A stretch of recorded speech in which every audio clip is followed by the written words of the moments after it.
Terima kasih untuk Anda yang masih bergabung bersama kami dan di segmen ini kita akan review bagaimana jalannya perdagangan di sepanjang hari ini.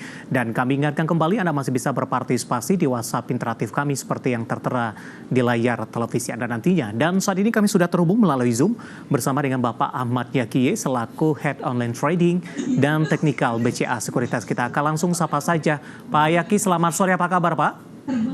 Selamat sore Mas Dev, baik Mas Dev. Terima kasih Pak Yaki sudah meluangkan waktu di IDX Channel. Pak Yaki, indeks harga saham gabungan sudah mengalami penguatan di beberapa perdagangan terakhir Pak. Penguatan hari ini tampaknya masih berlanjut, bahkan tadi sempat ke 7.275, mencoba mendekati ke level 7.300-an. Namun misi ini tidak berhasil. Karena memasuki perdagangan sesi kedua, penguatan lebih ke arah terbatas. Bagaimana analisis Anda? Apakah memang indeks harga saham gabungan posisinya sudah jenuh beli Pak Yaki? Technically sih harusnya ISG memang sudah jenuh beli ya. Kalau kita lihat dari beberapa hari terakhir juga kami sudah merekomendasikan untuk mulai hati-hati dengan pergerakan ISG, dan hari ini pun kami masih melihat bahwa area di 7236 sampai 7280-an kalau nggak kuat ISG round profit taking ya. Jadi memang kita udah secara report kita udah rilis dari pagi untuk nasabah bahwa area 7280, 7290 dan 7256 sampai 7280 itu range terdekat ISG untuk round profit taking, karena kalau kita lihat ada 3 pergerakan ISG yang potensi koreksi itu yang mirip dengan hari ini ya. Itu ada di awal Maret, lalu ada di pertengahan Mei dan hari ini. Jadi memang itu resistance downtrend sih, udah mendekati, kecuali dia bisa break di atas 7.290 sampai 7.300, ISG potensi bullish cukup bagus kembali ke atas 7.400. Baik, tapi ketika di penutupan perdagangan sesi kedua hari ini, 72 masih mampu dipertahankan. Kemana arah pergerakan indeks harga saham gabungan di pekan depan? Untuk pekan depannya sendiri, kalau saya masih melihat masih ada potensi penguatan ya, karena memang masih ada sentimen dari laporan keuangan ya.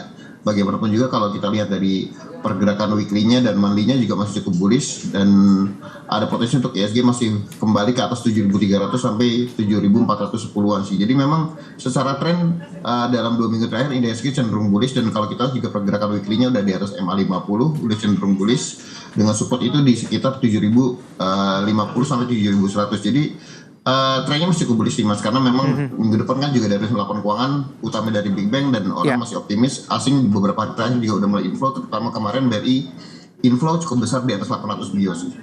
Baik, tapi dari sisi fundamental Pak Yaki, seberapa optimis Anda terkait dengan kinerja keuangan perbankan Big Cap di kuartal kedua di 2023? Data per Mei tampaknya masih cukup oke Pak, meskipun terjadi perlambatan? Makanya kalau lihat dari data per Mei kan beberapa analis justru melihat ada perbaikan ya, dalam artian seperti BRI yang dengan adanya perpanjangan insentif dari restrukturisasi kredit karena pandemi COVID-19 diperpanjang sampai 2025, ini juga berimpact kepada emiten seperti BRI ya. Jadi BRI juga kalau kita lihat pergerakannya juga sudah cukup bagus, dari 4.200 terakhir sekarang di 4.800-an, dan asing juga kemana akumulasi cukup bagus, dan akumulasi dari brokernya juga bagus, dan akumulasi dari asingnya juga cukup tinggi. Jadi memang ada optimisme yang cukup tinggi sih, karena lihat 5 month 2024-nya bagus, ada potensi first half 2024-nya bagus, dan kalau kita lihat juga manajemen BRI kayaknya punya strategi baru untuk meningkatkan pendapatan bunga sampai akhir tahun sih Mas. Baik, dengan harapan nanti suku bunga The Fed dipangkas, dan begitu juga dengan suku bunga acuan Bank Indonesia Pak Yaki. Ya, karena kalau lihat data ekonomi US juga beberapa pejabat The Fed juga mulai mengindikasikan ada potensi untuk penurunan suku bunga minimal 1 kali, karena kalau lihat data ekonomi juga masih belum stabil di US, dan kalau dari kita sendiri juga masih melihat ada potensi atau ruang untuk penurunan suku bunga sih. Baik, saya mau ke BBRI terlebih dahulu Pak Yaki. Penutupan hari ini 4.800, tadi Anda katakan penguatannya juga cukup signifikan dari 4.200 ke 4.800. Minggu depan BBRI arahnya akan kemana Pak? Kemarin sempat naik cukup signifikan Pak Yaki, hari ini penguatannya lebih ke arah terbatas. Kalau lihat dari pergerakan BRI sendiri, kalau lihat dari harian memang ini udah round untuk profit taking ya, karena rally-nya udah cukup bagus dari 4.200 ke 4.800, dan kalau kelihatan hari ini juga kita udah notice kalau BRI gagal break di atas 4850 sampai 4.900, better take profit dulu untuk nanti kita bisa jemput bebek di area 4.560 sampai 4.600 ya kalau untuk worst case-nya ya, karena biasanya pasti ada profit taking, cuman kalau kita ambil worst case itu 4.560 sampai 4.600 support terdekatnya. Cuman trennya kita masih optimis, ini masih cukup bullish untuk balik ke area 4.900 sampai 5.100-an. Baik, BBRI ditutup hari ini di 4.800 pemirsa, menguat di 0,21%. Saya beralih ke BMRI, Pak. Tampaknya rotasi hari ini terjadi ketika perdagangan hari sebelumnya BBRI paling naik signifikan. Hari ini BMRI, Pak Yaki, 2,80% di 6.420. Tadi sempat ke 6.500 dan BMRI sempat naik di atas 3%, Pak. Analisis Anda untuk BMRI? Ya, kalau secara tren kalau kita lihat pergerakannya sejak 19 Juni 2024 harian ini masih cukup bullish ya. Cuman memang kenaikannya masih tertahan di area 6.500 sampai 6.600 dan kita juga ada info notice untuk kalau BMRI-nya gagal berada di atas 6.500 sampai 6.600 itu rawan untuk profit taking dulu. Nanti bisa buyback di area terdekatnya untuk daily-nya itu di area 6.000 sampai 6.150-an. Jadi sebenarnya untuk trading masih cukup menarik BMRI dan trennya juga masih cukup bullish selama bertahan di atas 6.200-an sih. Target price terdekat di mana, Pak, ketika ambil posisi di 6.000 hingga 6.150-an untuk BMRI? Target terdekat untuk BMRI itu kalau memang untuk trading jangka pendek bisa di area 6575 sampai 6650 dan kalau masih kuat harusnya BMRI potensi balik ke atas 7.000-an sih. Baik, penutupan hari ini masih di 6425, penguatan cukup signifikan pemirsa di 2,80%. Saya coba bergeser ke BBNI, Pak. Hari ini BBNI berbalik arah ketika tadi sempat ke 4780, kemudian 30 menit jelang penutupan lebih dominan bergerak di zona merah meskipun ada perlawanan, akhirnya ditutup di 4.700, melemah di 0,21%. Analisis Anda untuk BBNI?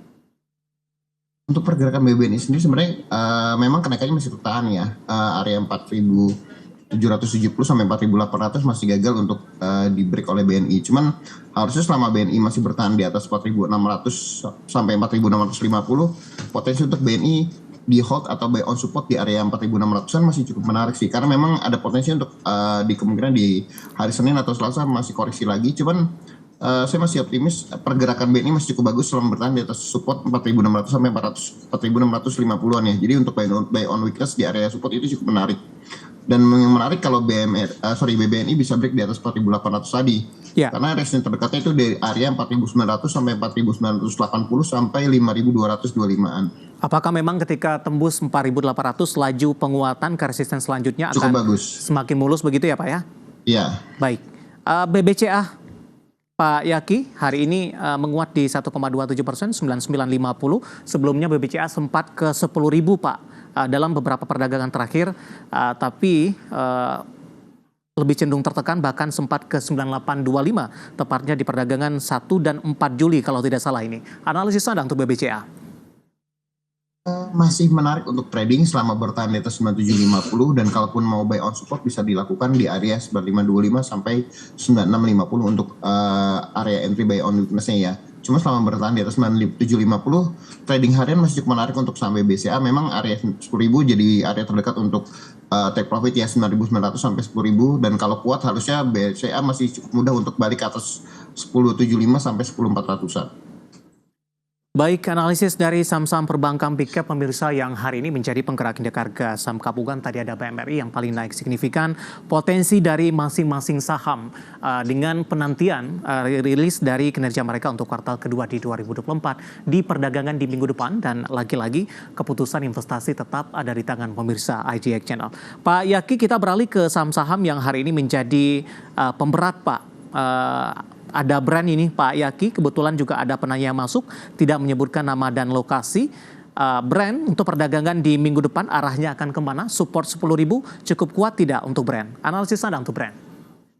Ya, pertahanan brand masih cukup bagus ya di area 10.000 sampai 10.100. Jadi kalau memang brand hari Senin masih kuat bertahan di atas 10.000 sampai 10.100, potensi swing dan rebound brand cukup bagus untuk kembali uji resisten di 10.450 sampai 700-an ya.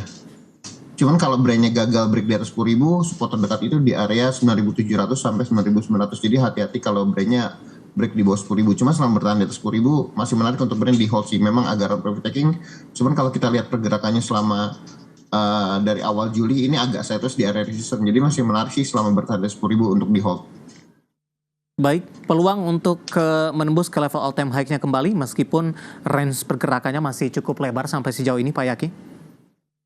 Ya, Ini brand kalau bisa break di atas 10.700-an sampai 10.750, potensi brand untuk kembali ke level 11.000 sampai 12.000-an cukup mudah sih Mas harusnya ya.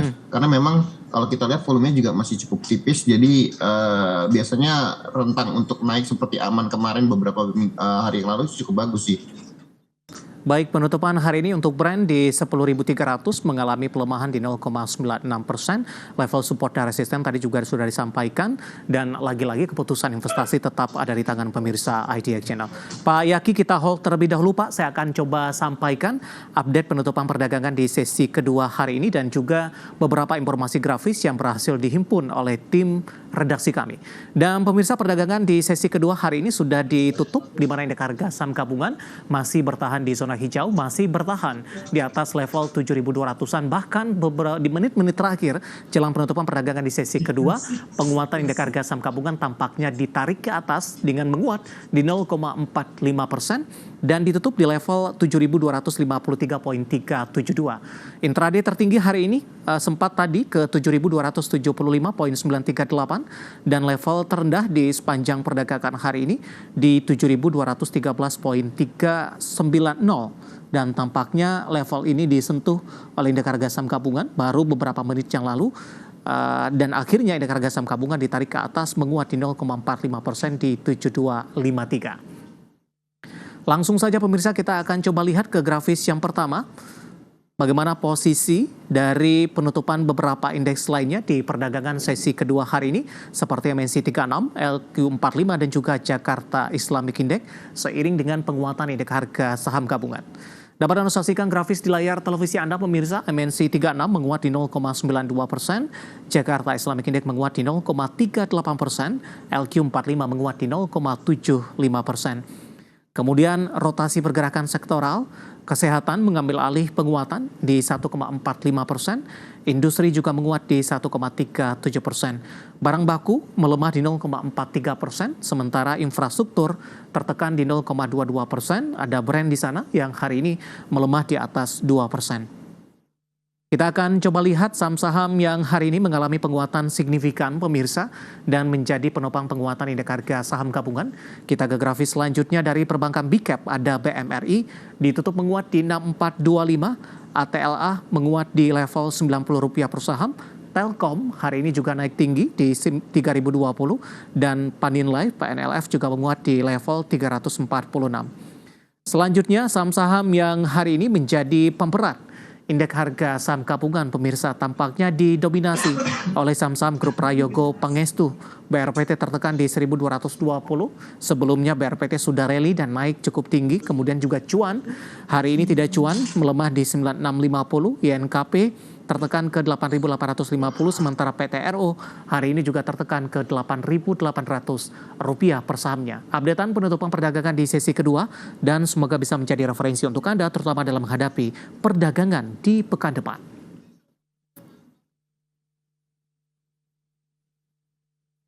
Kita akan jeda kembali dan tetap di tempat Anda karena setelah ini kita akan coba lihat saham-saham pilihan apa saja yang direkomendasikan dan pemirsa kami akan segera kembali usai jeda berikut ini.